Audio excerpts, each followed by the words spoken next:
Hi guys, so welcome back po sa Tarot Page Philippines. So this video gawin natin ang weekly horoscope para po sa may mga sun, moon, and rising sign na Pisces. So for October 2 hanggang 12. Tama, oo. Ay, 6 pala, 6 to 12. So kung bago kayo sa channel, please click the subscribe button, bell notification, and give this video a like. Kung hindi nyo po alam yung sun, moon, at rising sign nyo, sa end po ng video, we have a link for this para mapanood nyo kasi importante siya.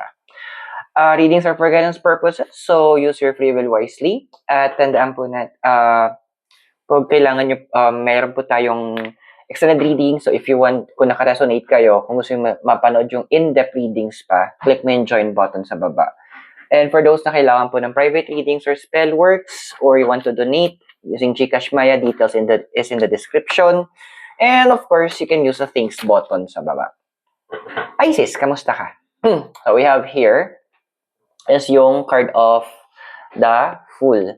So, we have a lot of new beginnings para sa'yo. So, akala mo tapos na, parang andun yung point na you are at the end of the road. Well, actually, it is. So, endings tayo ngayon. Pero, kaakilap ng mga endings na to are new beginnings. Kasama ng mga endings na to is andun yung point na magkakaroon ng mga bagong chapter sa life mo. So, which is a very important thing. Kasi, alam mo yun, yun yung isang bagay na meron tayo sa mundong ibabaw. Change, evolution. So, andoon na patuloy na mangyayari to. And ito yung bagay na kailangan na ina-anticipate natin palagi. Now, the card is also saying na huwag kang mag-alala kung may mga bagay na hindi na ganap or nawawala sa'yo or dinatanggal sa'yo. Kasi parte yon ng changes na ginagawa ng universe para sa buhay mo. Now, what is yung crossing mo? So, we have here is C, Two of Cups. Dude, alam ko naman na very connected ang emotions mo. Andyan yung point na masyado kang concern sa well-being ng ibang tao. Pero, ito din yung point na hindi nakakatulong din sa'yo yung too much na pag-aalala tungkol sa nangyayari sa iba. Kasi, ito yun matatanda na sila. Mga matured na sila, they can. And dapat sila yung maging responsible na sila sa mga actions nila. Mag-take accountability na sila sa mga ginagawa nila. So, ito yung point na hindi mo naman dapat masyadong binibigyan ng hinahayaan na problema yung utak mo or mag-isip ka tungkol sa kanila. Kasi let them be. Hindi ba pwedeng matuto naman sila tumayo sa mga paa, di ba? Now, this is your crown card, which is the Ace of Pentacles. Alam niyo yung Pisces, ang dami sa inyo na meron kayong mga gustong simulan ng mga activities in life, may mga gusto kayong gawin, pero andun na parang feeling nyo, nako-constrain kayo. Karamihan kasi ang dahilan kaya hindi makagalaw, hindi magawa yung gusto is because of health-related concerns and also financial reasons. Alam mo ba na, Pisces, minsan may pwede ka namang mag-substitute. Sabihin natin, you want to experience na makagala ka, makapunta na ibang lugar. You can start by going to a park or may kilala ko, ginagawa niya, pinakagala na lang niya every week is po magsisimba siya. And nasabi niya na, yun pa yung nakakatulong sa kanya para mas maging grounded yung emotions niya, para mas maging strong yung connection niya sa divine. So, there will always be other ways, okay? Now, yung foundation mo is the card of the devil. Alam mo yung dami sa inyo na parang gusto ko pang mag-work, gusto ko pang gawin to, madami pa akong gustong patunayan. And unfortunately, yun nga, karamihan sa inyo because of health and financial limitation, hindi nyo na magawa. Then, take a step back, sinasabi ng card. Handyan naman na may mga pwede ka pa ibang gawin. You want to be helpful, there are other things na pwede mong i-contribute. Sabihin natin, hindi ka na makaalis sa minihirapan kang gumalaw-galaw. Yung mga na-reach out mo, yung mga tipong, if you feel na para kang andoon na ikaw yung inaasikaso, then take responsibility. Asikisuhin mo yung sarili mo. Find ways to make sure na ikaw, hindi ka na kailangan masyadong alalahanin. Ang laking tulong nun. I'm not saying na pabigat ka, no. Pero hanggat nandito sa mundo, we can always do things. We can always make things possible. Now, sa past mo kasi, meron tayo itong Page of Pentacles. Now, the Page of Pentacles is showing na, wait lang, walang mag-aaway. Si Mikay. The Page of Pentacles is saying na, sorry sa term, ikaw din you chose to be the help. Pinili mo na mag-extend ng sarili mo to other people. But the cards are saying din na, be careful din naman. Huwag naman yung tipong, parang, kasi may iba sa inyo na hoping kayo na ginawa ko to para sa kanila, sana gawin din nila para sa akin to. So nga lang, let's be honest, hindi lahat ng tao marunong tumanaw, marunong magbalik ng mga ginawa natin para sa kanila.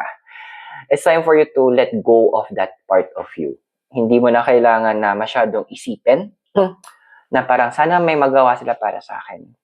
You have your functions, may kapasidad ka pa rin, move forward na tayo dito, Pisces. Kasi wala tayong magagawa.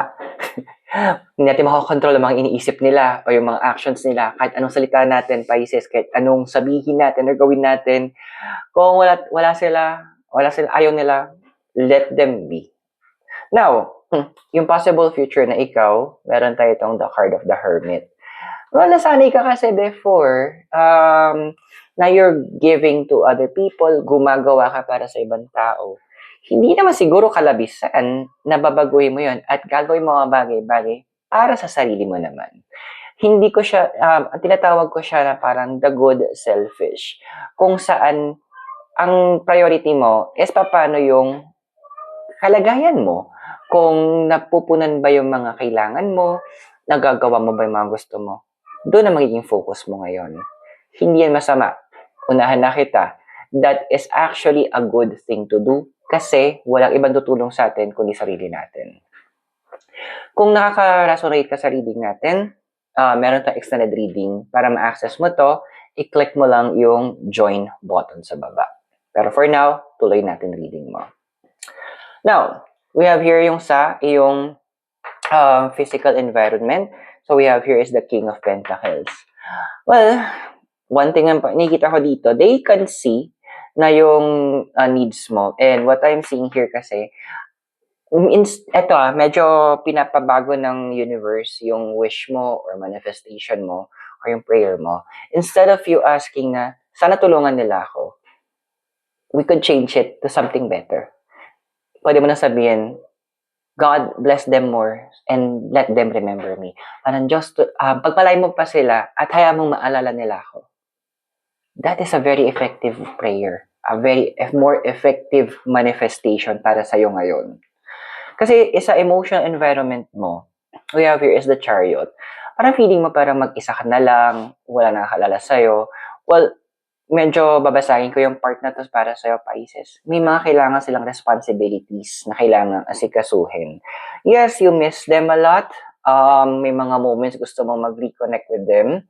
Maybe family or friends.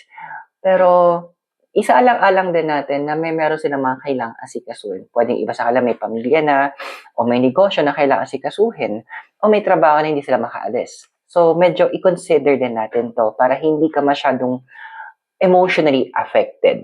Now, your hopes and fears is the Nine of Swords. Huwag na tayo masyadong overthink, ha? Huwag na tayo masyadong mag-alala. Kaya ang dami sa inyo nahihirapan matulog. May iba sa inyo nagkakaroon na kayo ng mga migraine, tension, headaches. At doon na, may iba pa ka sa inyo parang medyo nakakalimot din. Kasi andoon na overwork na yung mind nyo. Give yourself some time. Give yourself some peace. Ano ba? Kumbaga, instead of bilangin mo yung mga wala sa'yo, sabi nga na count your blessings. Starting with, ngayon napapanood mo tong video na to, that means you are still here. That is a blessing, Pisces, ha?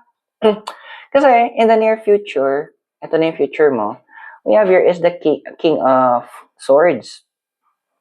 Alam mo, may mga bagay na ipapaalala sa'yo at ipapakita sa'yo ang universe na kung saan bibigyan ka niya ng idea na hindi lahat ng bagay ay pare-pareho.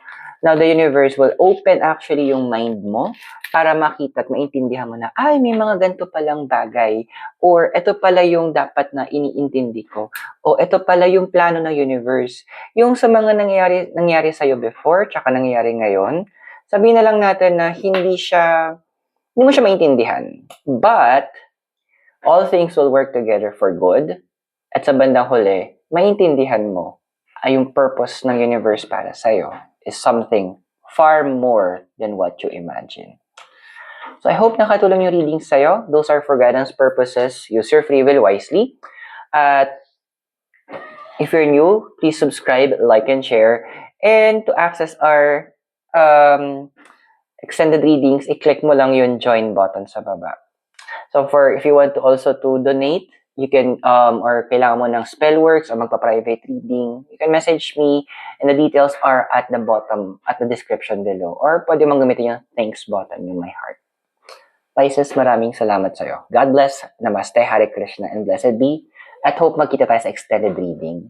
Mula po dito sa Baguio, this is Airo. You have a great day. Magkita tayo very soon. Bye!